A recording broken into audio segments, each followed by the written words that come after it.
All right, get all your buttons cleared.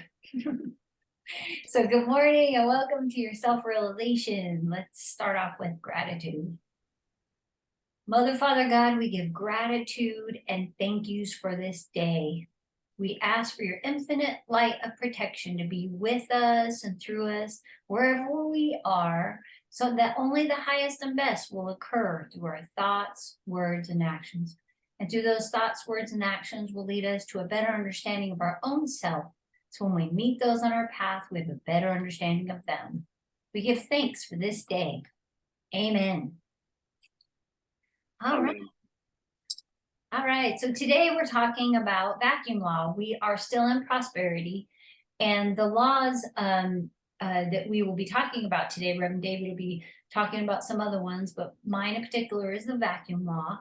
And if you think of vacuum, it's really what it is. We are, basically in replacing, getting rid of what we really don't want or need anymore.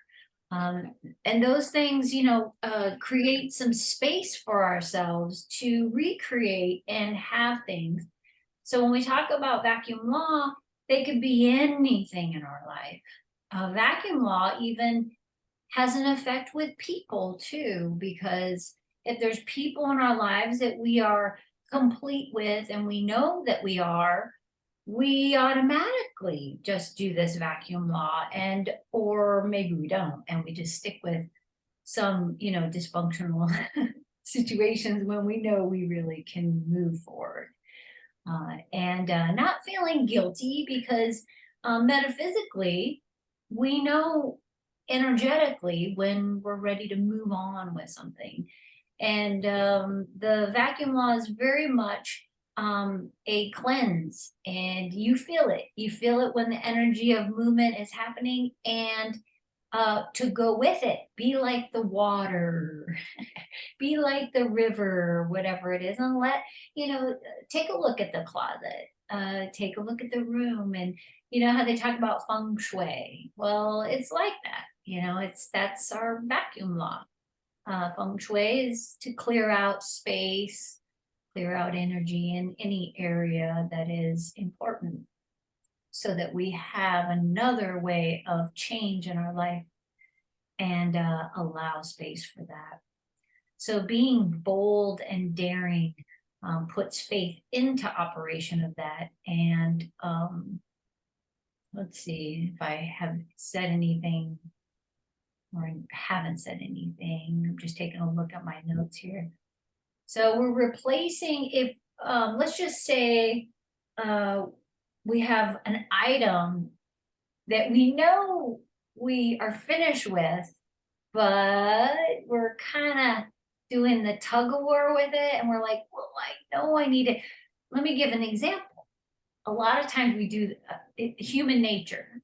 Our parents have passed, or grandparents, anyone in our family, and we have a whole bunch of stuff of theirs because we couldn't part with it when they passed on. And it seems like everyone tends to do this because it's like them, and we want a piece of them. So we end up, holding on to these things, and we know we're finished. We know we're finished. We know it's theirs. It's not ours. And we have all these things of theirs. I, for one, have that. And I know who could really utilize it, like my brother. There's some things of my grandfather's that he would totally be joyful to have, like those little, military type thing. And I have it. And so it's one of those things that would be beneficial for me to go through and create something for him and honor him that way. He would love that. So those are things in the example of a vacuum law that I'm holding on to that I can have space for. And, in that particular situation, sometimes it's a heavy feeling because we do want to keep that memory, and we think sometimes that seeing it is going to keep that feeling, when they are with us continuously. You know, energetically, my grandfather works with me 24/7, especially when it comes to the abundance part, which is interesting that we're talking about this. And I honestly don't need the items to feel him. We communicate all the time. And so those things are just an example of vacuum law where um, it could really be helpful for what our future is, you know, what we're moving into, to have some space. And that's a good uh, thought process on that. A good affirmation for this is I fully and freely release this item and replace it with happiness, health, and wealth. The replacement item represents prosperity. So we don't have to go out shopping and replace it. As we said, you could replace it with just that little thought and move forward on that. Before we go into creative law, do you guys have any thoughts on vacuum law? I think also is that you don't have to wait to a certain point to get rid of things. I think it's a good idea to get in the habit of constantly doing a vacuum law. Mhm. There's always things and people in our lives that are to be changed and to get rid of. So let's not wait until it gets to the point. One of the difficulties with the development is that we wait so long to get rid of things, and then by the time we say, well, it's time to do that, we got a big hump, huge on our back. That's why our back hurts. Yeah. It's sore. Well, I would say that because we've moved so many times, I've got very good at cleaning things out. I do keep a certain amount of things belonging to my parents and grandparents, and I look around the house and I go, well, this reminds me of them, this reminds me of them. But I try to keep things that are very special or are usable, things I use and let the rest go. And if something comes into the house, I try to get something out the house. It doesn't always work, but I read recently the book, The Gentle Art of Swedish Death Cleaning, where it just tells you about getting rid of stuff. And having cleaned out my parents' and my aunt's houses, and they didn't have a huge amount of stuff, but they had stuff. I'm very aware that when I pass, somebody's going to have to deal with this stuff. And I have been making conscious efforts to really, if it's not being used or it's not usable or it's not very, very special in my eyes, to hand them on. Yeah. So trying hard, trying hard. Do you know when that's something special is it time to get rid of? Yes, usually I just go, I'm okay now, I can get rid of it. Or I don't like it in that spot. Unfortunately, my children don't really want to take stuff, and I understand that. These are my memories, not their memories. But sometimes I manage to shift them over. That's fine. I think everybody goes through this. Definitely, definitely 100%. I've had the conversations with my mom. We often, because we both had office type positions at times, and that era was all about paper and filing. So we have files of stuff that honestly, I mean, even bills from back in the day, and it's like, it doesn't, you know, there's no meaning to keep a lot of this stuff. So we had the conversation of, I go, Mom, she said, oh man, I feel sorry for you when I pass. And I said, what are you talking about? She goes, I just have so much junk. And I go, oh no.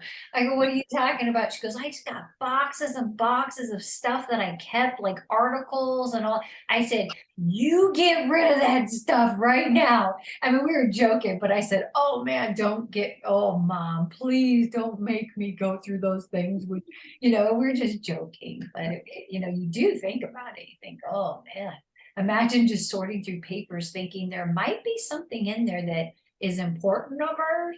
It's something to think about. We have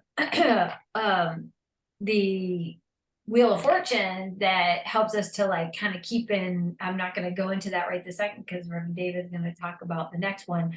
But there's the Wheel of Fortune that helps us with each category of our life. And this particular one that we're talking about actually helps with that too, because as we're cleaning out those areas of our life, then we have more room for those areas of our life too. All right. Reverend David, you will, let's see, where is it? What did we say, imaging? Huh? Did we say imaging law? Energy? Imaging. Imaging? Oh, image. Oh, Yeah. I thought you said creative. Where is creative law? It just disappeared on me. Yeah, it is creative law. It's right in my head. All right, on you go there. I don't know what happened. It's you know how you said papers go blank? Yeah. It's not here. Just disappeared on me. Okay.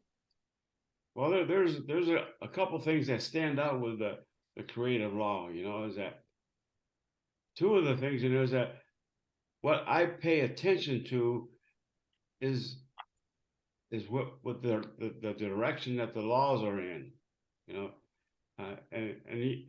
have you ever stopped to think of what you pay attention to during the day?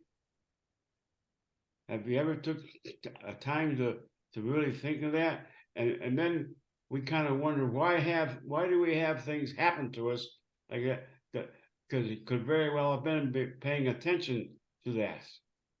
And how do you pay attention to something? You think about something, that's paying attention.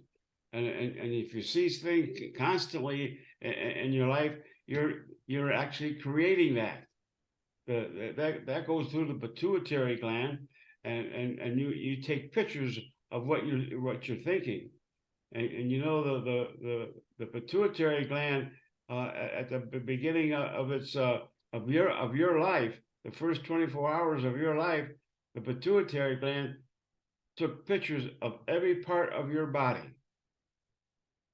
And this is when people come and tell me that they got an incurable disease or anything like this, I tell them to go and get a picture of that organ that is healthy and look at it each day. When you look at it each day, you are making a picture of that, and the body will start forming that there, and actually healing comes very good with that. And I've had this happen a couple times in my life. Not only to have people do that, but I've done that myself too. And I keep myself away from going to the hospital and getting operations by doing this principle. And so it's a very powerful period, and it's always nice to when we give this information to other people, when they come back and they have a big smile on their face and they say, I don't have that disease anymore. And this is one of the reasons why we heal is to find a way. Most of the metaphysicians and everything aren't going to go a regular way of healing. And what I mean by that, going through a physician, then the physician will give an operation to go through there and do that. We have ways in the metaphysical world to heal without going through that, and that's the cleansing, the cleaning, the cleansing, creative law. And I want you to know that every time you think of something, you are using the creative law.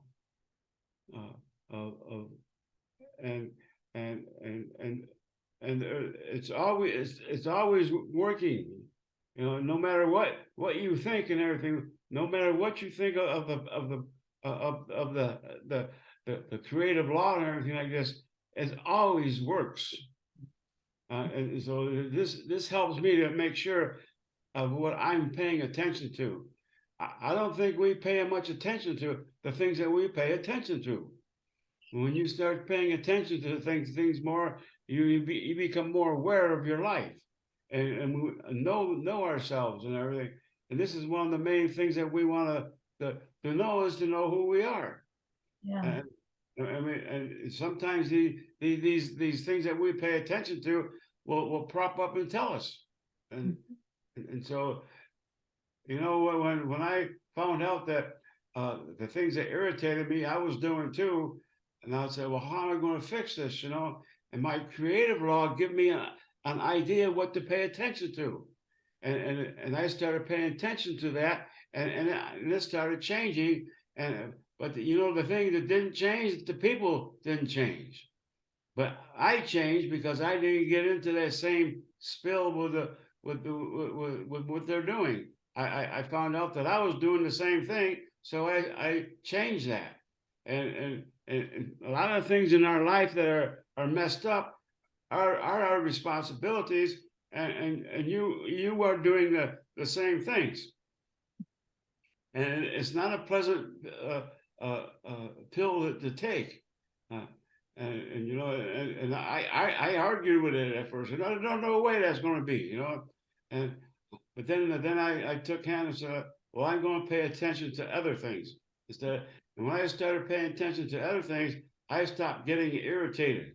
And so it's a good one to understand. It's like working out at a gym. You gotta, like, you know, practice, because all those bad habits and things, or the words that we've used, or even canceling out something that we're trying to create, because we say the positive and then we got a negative, and then we say a positive and then we got a negative. It just cancel. So Mhm. then, you know, remove that negative, right? And then you got your positive, and there we go. You know, now we got the exercise. Mhm. Yeah, it's common. It's so common that you know, when I'm doing sessions and stuff, I'm catching people and I'll be like, cancel, you mean, you know, and I'll be like, replace that word. Okay, so we're gonna hear that today, but you know, let's use this one now. And they're like, oh, they, you know, like they're kind of like they stun themselves because they realize it's just such a habit how they're speaking that it's just like, oh, did I say that? It's like, yeah, I know, I've been there too. Mhm. Yeah. Good stuff. Okay, the next one. So, David, anybody thoughts, questions? Because we're gonna go right into the next one. Casey? I had a thought. I didn't sleep well last night. I went to a party and I had caffeine late, so I think I slept 10 minutes. So I'm a little like, ugh. But going to the vacuum law and the creative law, one thing that I've learned is that, especially when it comes to the creative law, like Reverend David was saying, our thoughts and paying attention to it, the more mindful I am and conscious and aware, the more I'm clear of thought. And when I say clear of thought, it means all thoughts are of happiness, health, and wealth. And the more I practice mindfulness and make it a habit and say, whoa, I'm in my head too much. Let me get out of my head, focus on the beauty around me. It could be anything. It really, really helps clear out all that gunk. That's all I had to say. And when you're doing that, you're paying attention to what you're doing. Yep. And I found out that's the key. Pay attention to what your direction is, because you won't get lost then. Okay. Yes, you're right. The next one is imaging law. David? Energy? Imaging. Oh, image.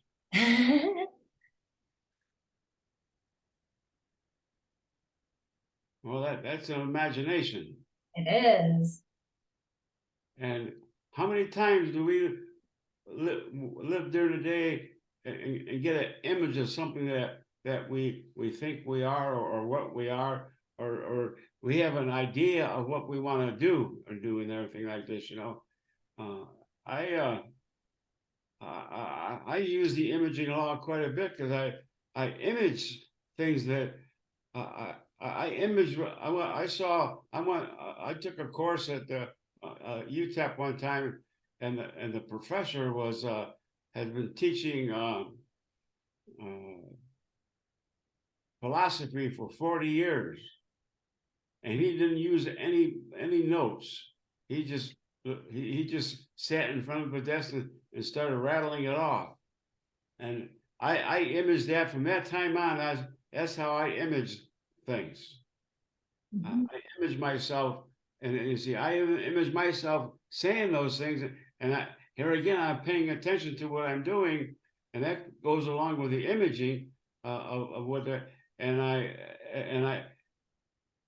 I found a time where when I learned how not to read my talks, I was using that principle of image. I was imaging what I was saying, you know, and from that time, I would always, when I had a talk or anything like this, I would wait until I got to the last person came in there, and then I started giving images, and each person that came in there give me an image, and I would start talking about that image, and I had no idea what I was talking about. And you know, when I say when you don't know what you're talking about, keep on talking. Because you, When you're doing that, you're using your imagination, and that's one of the most pure things that you have is imagination, and it gets you into some areas where you want to improve in your life, and sometimes in that improvement that you get, that you say, well, there's no way I can do that. I don't know how to do that. I found that out in 1971 when my teacher says I need to get more education and to get and go to the University of Arizona. And so how in the world am I going to do that? You know, I started getting images of what I was going to do, you know, and the first image was go to a bank and get a loan. That's where they get money, but they refused it.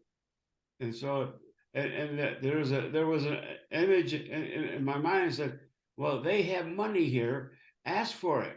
You got a credit card that was issued you before you left New York, and you will get the amount of money that you need. And when I walked out of that bank, I had the amount of money to start my first classes, and that's my imaging work, you know. And I found out that worked out quite a bit throughout my life, you know. I was taking courses at the University of Arizona, and when I was reading up and taking the course about the philosophers, an idea will come to my mind that this will be a good part of the program that you're putting together. And I had self-realization was still coming together when I was doing this and everything. But I had the images way back before that and everything, and it came out to be very, very, very productive, you know. And people would ask me, I said, I've never heard things like that before. I said, well, you're going to hear more and everything. And the thing is, the important thing is that each one of you have an imaging law within you, and when that law is active, you don't know what it is.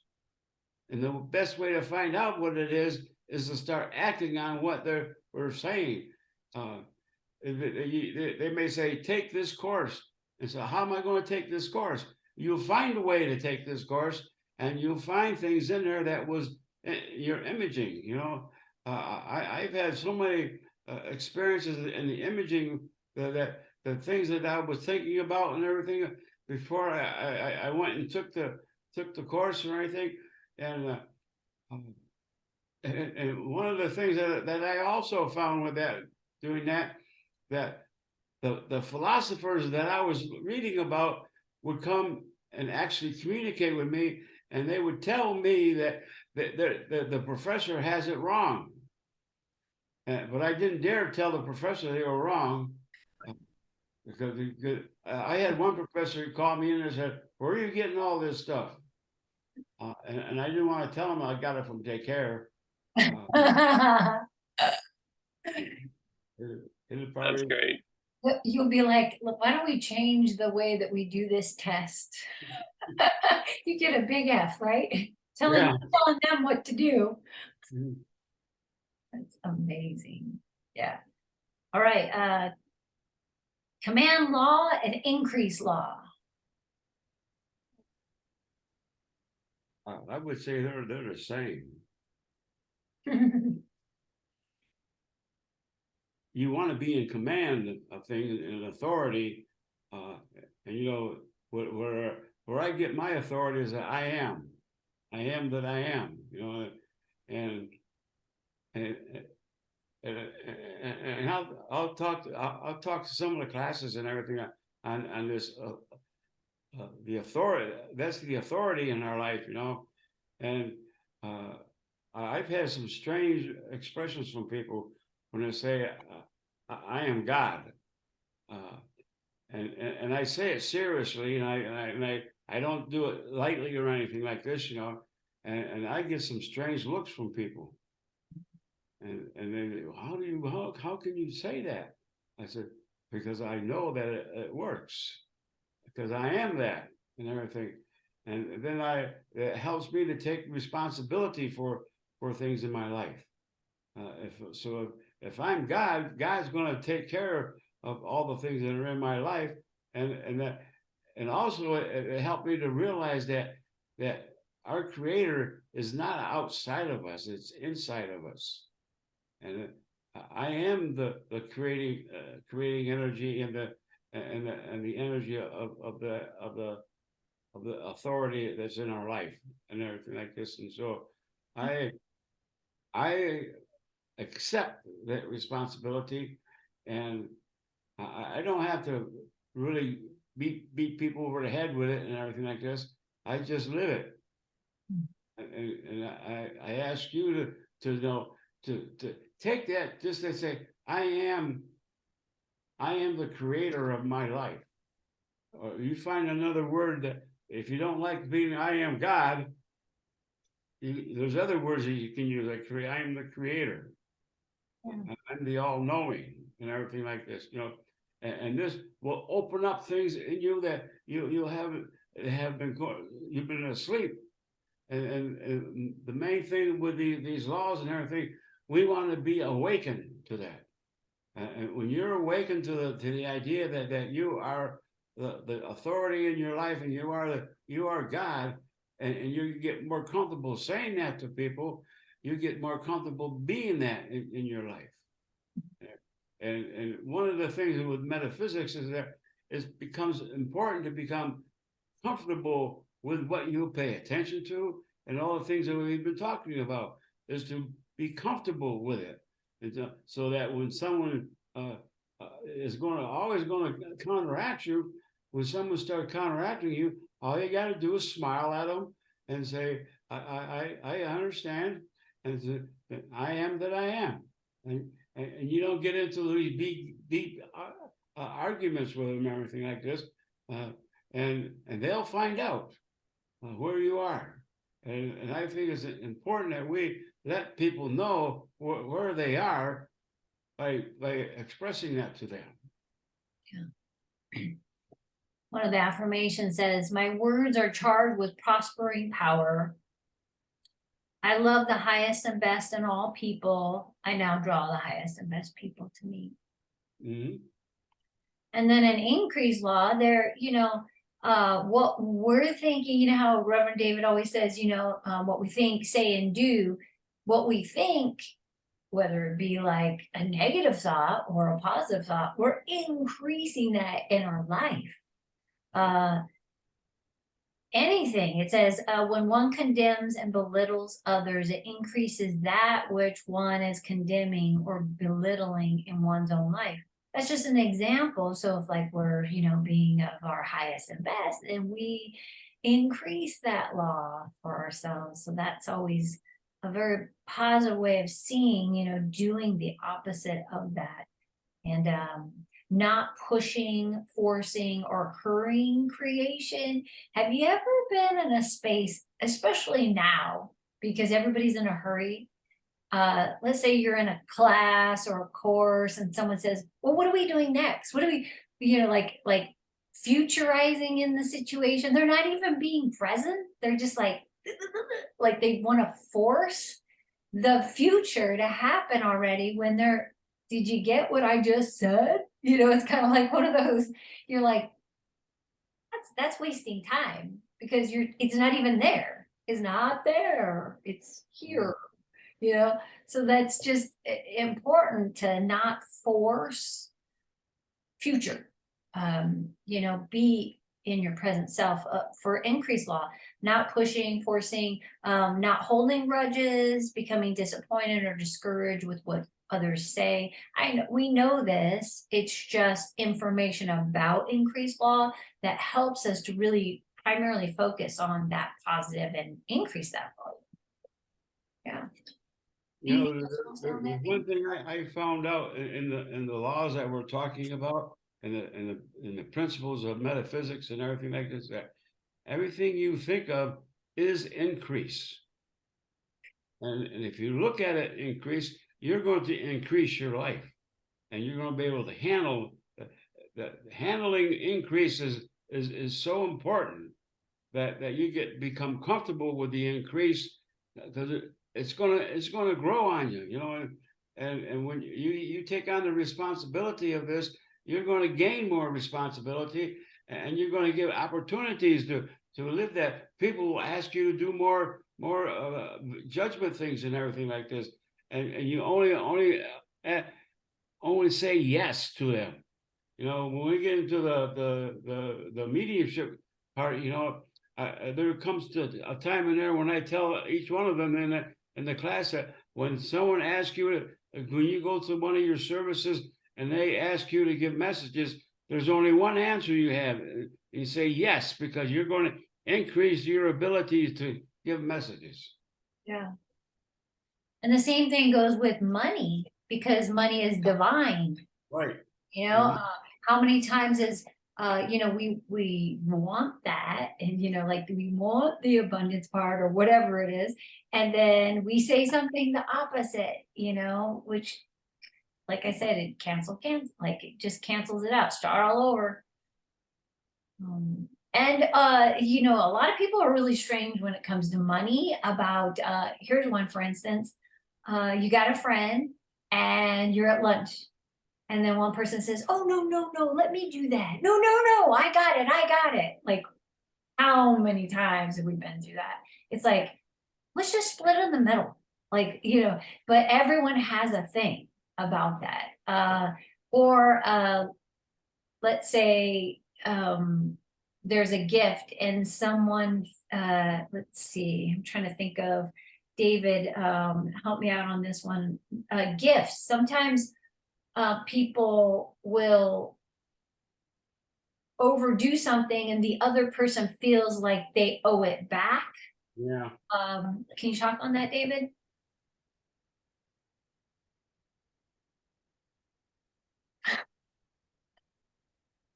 We talk about this pretty often. I mean, I want you to finish my sentences.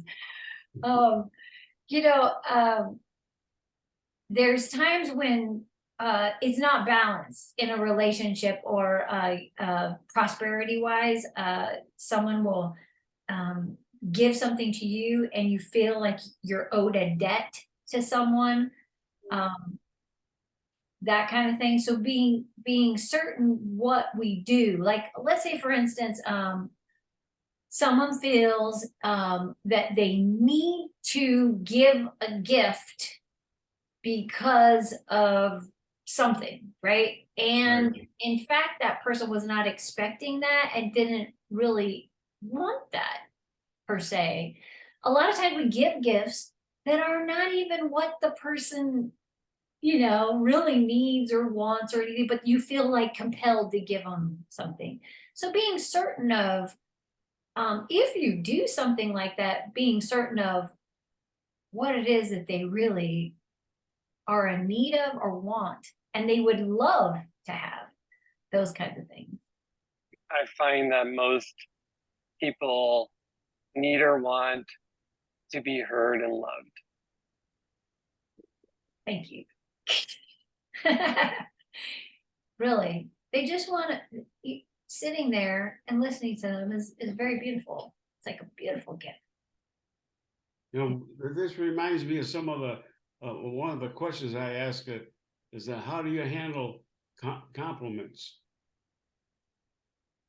Accept them. Have you ever thought of that? Oh, I did, because you taught me it. Yeah, that's another one that's really weird. And Because that goes along with the increase, you know, because you're increasing your value when you accept compliments Mhm. without reservation. You know, is that a lot of people will say you give them a gift and everything, and they feel that they have to give you a gift. Yeah. And that's not going to work. It's just not very productive whatsoever. Another one, you were just saying, David, it was something that I wanted to say. Oh well, That's all right. I don't know what I said. that's how it goes. All right. That's a lot of info. A lot Yeah. of good info. Yeah, money is divine. Yes, it is. And we are all worthy. So our next, we're gonna do our healing meditation on what we just spoke about. But next class is gonna talk about attitude towards money, work. We're gonna get into work. We're gonna get into financial independence, techniques, and daring to be different. Okay. So let's just get nice and comfortable in our chairs. And let us concentrate on our breath.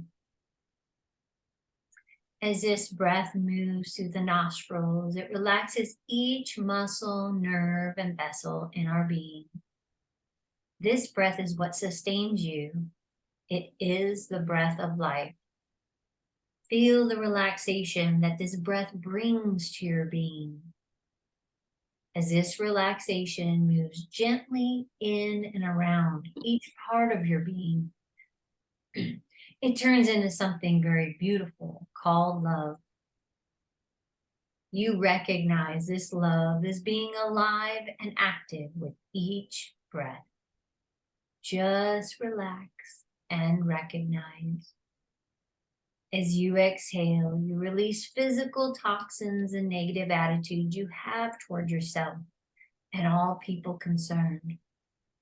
Relax, recognize, and release. As you're releasing the toxins and attitudes, they're being dispersed into the I am.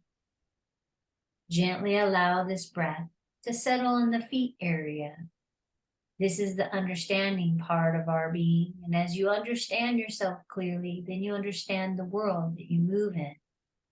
Just relax, recognize, and release. Feel all tension, nervousness, and frustration leave as this breath moves to the ankles and up the legs. Feeling all the agitations and irritations being dissolved. Relax, recognize, and release. As this breath moves to the hip area, relax and release that which does not belong to you. The hip represents independent movement. You are now free to move in life and free to be you. Very gently, allowing this breath to move to the base of the spine and the small of the back. Allow the breath to stay here a few moments. This breath becomes stronger and stronger, for this is the strength area. Strength is confidence, security, and firmness. Now allow the breath to move up the spine. As this breath touches all vertebrae, muscles, and nerves, you feel enlightened, giving up the burdens that do not belong to you and taking care of what does belong to you. As this breath moves up the spine, you feel confident, secure, and firm. Relax, recognize, and release that which does not belong to you. As this breath touches the shoulders, feel all tension, nervousness, and frustration leaving. The shoulders represent responsibility in life.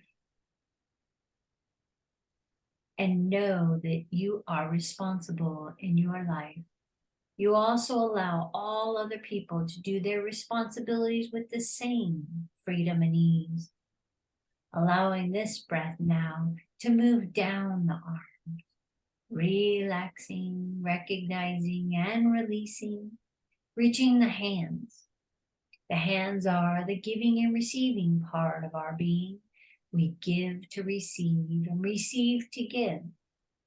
As this breath is in the hands area, feel the breath that is between your hands and how good this breath feels. This goodness is you. You are extremely good. Take this goodness that is you and place it in the lower abdomen area. The greatest gift of all lies here, life. You are full of life, and life is full of you. Life is happiness, health, and wealth. You eliminate all that hinders you from life, and you put order into your life. Order is the adjusting of all mind powers, moving in a harmonious manner for life. Very gently now, allowing this breath to move to the stomach area. The stomach is the judgment area. Let us fully and freely release all mistakes and judgments that we have made that have led to mistaken action. Replace with the correct judgments that lead to correct action. Relax, recognize, and release. Feel all tension, nervousness, and frustration leaving, allowing this breath to move to the heart area. The heart is the love area of our being, and with each beat of the heart, love moves to each part of our body. We radiate this love, and wherever we go, this radiance is felt, and the universe gives back to you that radiance. Relaxing, recognizing, and releasing that which does not belong to you. Very gently allowing this breath to move to the throat area. The throat is the power area in life, and you are in command of your life, and you are at ease with that command. Relax, recognize, and release that which does not belong to you. Very gently allowing this breath to move to the back of the head and to the very crown of your head. From the tips of your toes to the crown of your head, you are relaxing, recognizing, and releasing. As you're in this relaxed state, think, feel, or see yourself walking down a path. You feel the path beneath your feet. You notice the grass that lines this path. You notice the sun twinkling through the trees that also line this path. As you walk down the path, there's a gentle breeze that touches your body. This is the breath of life that allows you to take the next step in knowing yourself. As you walk down the path, there's a clearing in front of you. As you walk into the clearing, the softness of the grass touches your feet. Knowing that you are very protected, you walk into the clearing. There is a body of water that is crystal clear and warm to your touch. And there are paths that lead away from the clearing. As you walk to the body of water, if you choose to go into the water, submerging completely in the water, breathing freely, all organs functioning properly, know that you are very protected. If you choose to lay beside the water, absorbing the four elements, the sun, water, air, and earth. Or you may choose to explore the past. Feel free to do so and enjoy.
remembering all that you have seen, sensed, felt, or heard, and feeling very refreshed and keen. You notice your healing clarity from your healing circle. You notice that every one of us surround that healing circle, and you notice that your healing breath starts to expand to touch each and every one. And we become one healing breath. One healing breath. We direct this healing breath to the healing box. And for all the souls making and have made transition, all the institutes of health that state that peace is the journey and destination, all those affected by the winds and the rain, snows, the movement of the earth and the fires, that they are all protected and healed.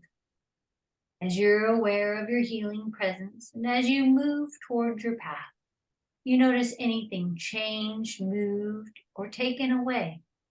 When you're on your path, your mental and physical consciousness becomes aware, remembering all that you have seen, felt, and heard, and feeling very refreshed, alert, and keen.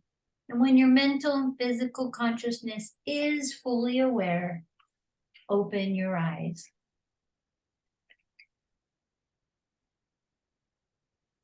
Welcome back. So let's see. Casey, how did you do? So when I got out of the path, the sky was dark and there was stars everywhere. And I walked toward the water and it was reflecting all those stars. So I went into the water and above me to seeing all the stars and all the stars reflecting below me. And I noticed I kept thinking a little bit and I wanted to stay upright. And something came in really clear and said, let go. So I let go, and all of a sudden the sky and the water merged, and I was in just a space of pure global stars all around me. And then a really beautiful feeling came into my heart. And it says, always trust when you feel ease, you're on the right path. That's the easiest way to live. And that's what I got. Very good. Thank you very much. Lady J. Hi, Lady J. How'd you do? Well, I did pretty well. I got a plumber working here, so that was a little distracting, but decided when you first mentioned the field, I just laid down on the grass, which I've never done before. Oh. And then I decided I wanted to lay beside the water. And what I got was every thought's a prayer, every prayer is an affirmation. And I don't know what that saying is, but I don't think it's that, but I never could find anything different. So A-okay in my book. yeah, that's beautiful. Thank you. Very good. Thank you, Lady J. Jackie, how did you do?